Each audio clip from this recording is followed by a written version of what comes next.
In this video I'm gonna show you how to archive Instagram posts and how to unarchive them. First, we will learn how to archive Instagram posts. For this, open your Instagram app.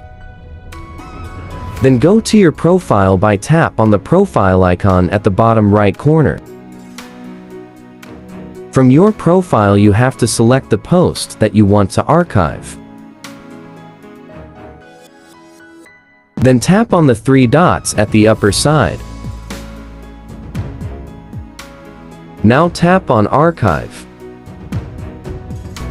This post has been archived. Now I'm gonna show you how to unarchive Instagram posts.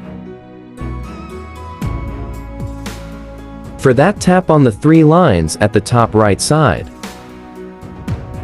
From here, tap on Archive.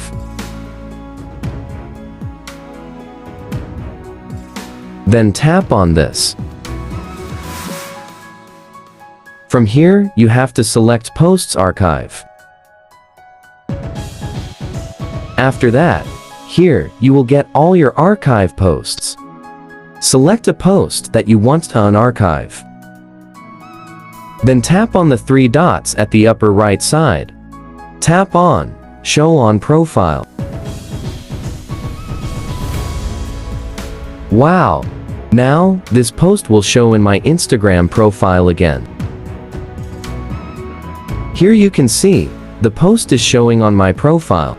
I hope you understand the full process. If you think this video is useful, then don't forget to like this video and subscribe to the channel. And also, if you face any problem, then please comment. Thank you so much for watching the full video.